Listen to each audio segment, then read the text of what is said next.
Kebodohan adalah kesukaan bagi yang tidak berakal budi, tetapi orang yang pandai berjalan lurus.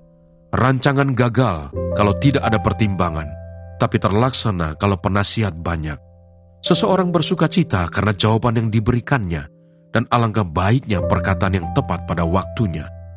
Jalan kehidupan orang yang berakal budi menuju ke atas, supaya ia menjauhi dunia orang mati di bawah. Rumah orang congkak dirombak Tuhan, tetapi batas tanah seorang janda dijadikannya tetap. Rancangan orang jahat adalah kekejian bagi Tuhan, tetapi perkataan yang ramah itu suci. Siapa loba akan keuntungan gelap, mengacaukan rumah tangganya, tetapi siapa membenci suap akan hidup. Hati orang benar menimbang-nimbang jawabannya, tetapi mulut orang fasik mencurahkan hal-hal yang jahat. Tuhan itu jauh daripada orang fasik, tetapi doa orang benar didengarnya. Mata yang bersinar-sinar menyukakan hati, dan kabar yang baik menyegarkan tulang. Pada suatu kali ketika kami pergi ke tempat sembahyang itu, kami bertemu dengan seorang hamba perempuan yang mempunyai roh tenung. Dengan tenungannya, tuan-tuannya memperoleh penghasilan besar. Ia mengikuti Paulus dan kami dari belakang sambil berseru, katanya, "Orang-orang ini adalah hamba Allah yang Maha Tinggi. Mereka memberitakan kepadamu jalan kepada keselamatan." Hal itu dilakukannya beberapa hari lamanya. Tetapi ketika Paulus tidak tahan lagi akan gangguan itu, ia berpaling dan berkata kepada roh itu, "Demi nama Yesus Kristus, aku menyuruh engkau keluar dari perempuan ini." Seketika itu juga keluarlah roh itu. Kepala penjara Filipi. Ketika tuan-tuan perempuan itu melihat bahwa harapan mereka akan mendapat penghasilan lenyap, mereka menangkap Paulus dan Silas, lalu menyeret mereka ke pasar untuk menghadap penguasa. Setelah mereka membawa keduanya menghadap pembesar-pembesar kota itu, berkatalah mereka, katanya, "Orang-orang ini mengacau kota kita ini karena mereka orang Yahudi, dan mereka mengajarkan adat istiadat yang kita sebagai orang Rum tidak boleh menerimanya atau menurutinya. Juga orang banyak bangkit menentang mereka." Lalu pembesar-pembesar kota itu menyuruh mengoyakkan pakaian dari tubuh mereka dan mendera mereka. Setelah mereka berkali-kali didera, mereka dilemparkan ke dalam penjara. Kepala penjara diperintahkan untuk menjaga mereka dengan sungguh-sungguh, sesuai dengan perintah itu. Kepala penjara memasukkan mereka ke ruang penjara yang paling tengah dan membelenggu kaki mereka dalam pasungan yang kuat. Tetapi kira-kira tengah malam, Paulus dan Silas berdoa dan menyanyikan puji-pujian kepada Allah, dan orang-orang hukuman lain mendengarkan mereka. Akan tetapi terjadilah gempa bumi yang hebat, sehingga sendi-sendi penjara itu goyah, dan seketika itu juga terbukalah semua pintu dan terlepaslah belenggu mereka semua. Ketika kepala penjara itu terjaga dari tidurnya dan melihat pintu-pintu penjara terbuka, ia menghunus pedangnya hendak membunuh diri karena ia menyangka bahwa orang-orang hukuman itu telah melarikan diri. Tetapi Paulus berseru dengan suara nyaring, katanya, "Jangan celakakan dirimu, sebab kami semuanya masih ada di sini." Kepala penjara itu menyuruh membawa suluh, lalu berlari masuk, dan dengan gemetar tersungkurlah ia di depan Paulus dan Silas.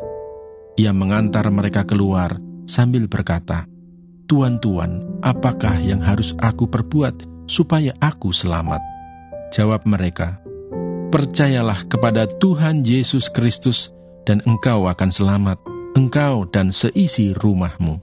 Lalu mereka memberitakan firman Tuhan kepadanya dan kepada semua orang yang ada di rumahnya. Pada jam itu juga kepala penjara itu membawa mereka dan membasuh bilur mereka. Seketika itu juga ia dan keluarganya memberi diri dibaptis. Lalu ia membawa mereka ke rumahnya dan menghidangkan makanan kepada mereka. Dan ia sangat bergembira bahwa ia dan seisi rumahnya telah menjadi percaya kepada Allah. Setelah hari siang, pembesar-pembesar kota menyuruh pejabat-pejabat kota pergi kepada kepala penjara dengan pesan, "Lepaskanlah kedua orang itu." Kepala penjara meneruskan pesan itu kepada Paulus, katanya, "Pembesar-pembesar kota telah menyuruh melepaskan kamu. Jadi keluarlah kamu sekarang dan pergilah dengan selamat." Tetapi Paulus berkata kepada orang-orang itu, "Tanpa diadili, mereka telah mendera kami, warga negara Roma, di muka umum, lalu melemparkan kami ke dalam penjara. Sekarang mereka mau mengeluarkan kami dengan diam-diam? Tidak mungkin demikian. Biarlah mereka datang sendiri dan membawa kami keluar." Pejabat-pejabat itu menyampaikan perkataan itu kepada pembesar-pembesar kota. Ketika mereka mendengar bahwa Paulus dan Silas adalah orang Rom, maka takutlah mereka. Mereka datang minta maaf, lalu membawa kedua rasul itu keluar dan memohon supaya mereka meninggalkan kota itu. Lalu mereka meninggalkan penjara itu dan pergi ke rumah Lydia. Dan setelah bertemu dengan saudara-saudara di situ dan menghiburkan mereka, berangkatlah kedua rasul itu. Adapun Rehabeam anak Salomo, ia memerintah di Yehuda. Rehabeam berumur 41 tahun pada waktu ia menjadi raja, dan 17 tahun lamanya ia memerintah di Yerusalem, kota yang dipilih Tuhan dari antara segala suku Israel untuk membuat namanya tinggal di sana. Nama ibunya ialah Naamah, seorang perempuan Amon. Tetapi orang Yehuda melakukan apa yang jahat di mata Tuhan, dan mereka menimbulkan cemburunya dengan dosa yang diperbuat mereka, lebih daripada segala yang dilakukan nenek moyang mereka. Sebab mereka pun juga mendirikan tempat-tempat pengorbanan dan tugu-tugu berhala dan tiang-tiang berhala di atas setiap bukit yang tinggi dan di bawah setiap pohon yang rimbun. Bahkan ada pelacuran bakti di negeri itu. Mereka berlaku sesuai dengan segala perbuatan keji bangsa-bangsa yang telah dihalau Tuhan dari orang Israel. Tetapi pada tahun kelima zaman Raja Rehabeam, majulah Sisak, Raja Mesir, menyerang Yerusalem. Ia merampas barang-barang perbendaharaan rumah Tuhan dan barang-barang perbendaharaan rumah raja. Semuanya dirampasnya. Ia merampas juga segala perisai emas yang dibuat Salomo. Sebagai gantinya, Raja Rehabeam membuat perisai-perisai tembaga yang dipercayakannya kepada pemimpin-pemimpin bentara yang menjaga pintu istana raja. Setiap kali raja masuk ke rumah Tuhan, bentara-bentara membawa masuk perisai-perisai itu, dan mereka pula yang mengembalikannya ke kamar jaga para bentara. Selebihnya dari riwayat Rehabeam dan segala yang dilakukannya, bukankah semuanya itu tertulis dalam kitab sejarah raja-raja Yehuda? Dan terus-menerus perang ada antara Rehabeam dan Yerobeam. Kemudian Rehabeam mendapat perhentian bersama-sama dengan nenek moyangnya, dan ia dikuburkan di samping nenek moyangnya di kota Daud. Nama ibunya ialah Naamah, seorang perempuan Amon. Maka Abiam anaknya menjadi raja menggantikan dia. 1 Raja-Raja pasal 15. Abiam Raja Yehuda. Dalam tahun ke-18 zaman Raja Yerobeam bin Nebat menjadi rajalah Abiam atas Yehuda. 3 tahun lamanya ia memerintah di Yerusalem.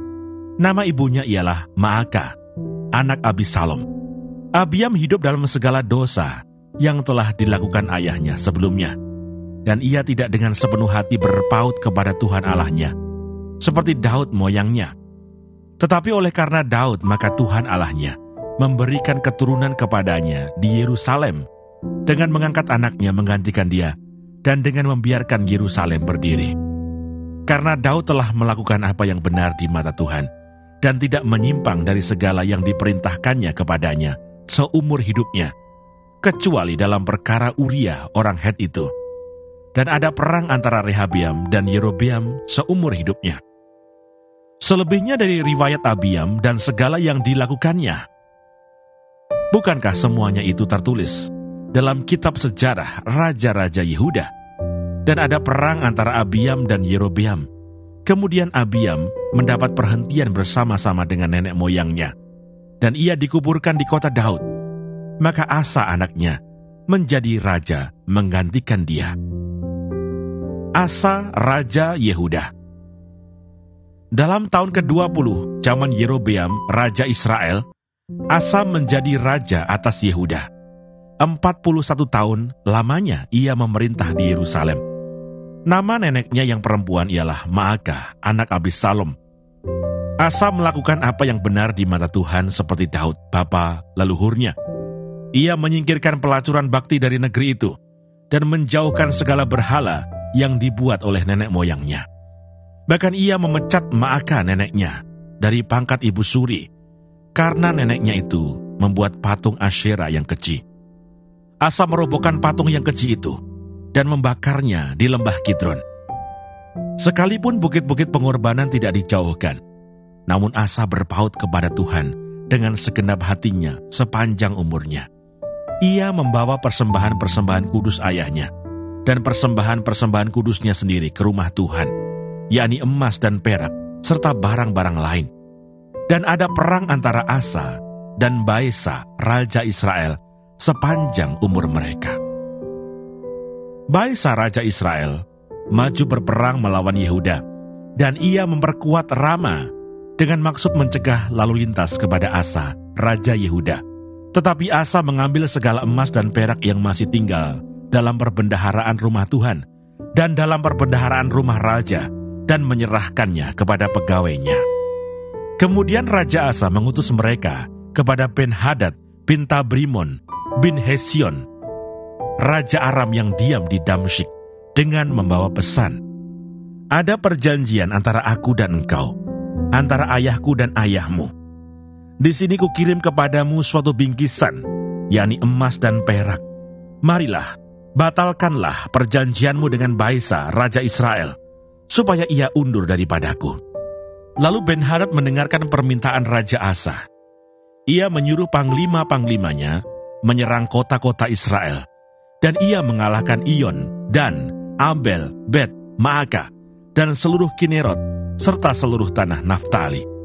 Segera sesudah Baesa mendengar hal itu, ia berhenti memperkuat Rama, dan ia menetap di Tirsa.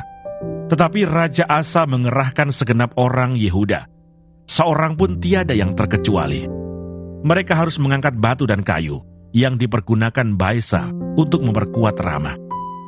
Raja Asa mempergunakannya untuk memperkuat Geba, Benyamin, dan Mispah. Selebihnya dari seluruh riwayat Asa dan segala kepahlawanannya dan segala yang dilakukannya dan kota-kota yang diperkuatnya, bukankah semuanya itu tertulis dalam kitab sejarah Raja-Raja Yehuda? Tetapi pada masa tuanya, ia menderita sakit pada kedua kakinya. Kemudian Asa mendapat perhentian bersama-sama dengan nenek moyangnya, dan ia dikuburkan di samping nenek moyangnya di kota Daud, bapa leluhurnya. Maka Yosafat anaknya menjadi raja menggantikan dia. Nadab Raja Israel. Nadab anak Yerobeam menjadi raja atas Israel dalam tahun kedua zaman Asa, Raja Yehuda. Ia memerintah atas Israel 2 tahun lamanya.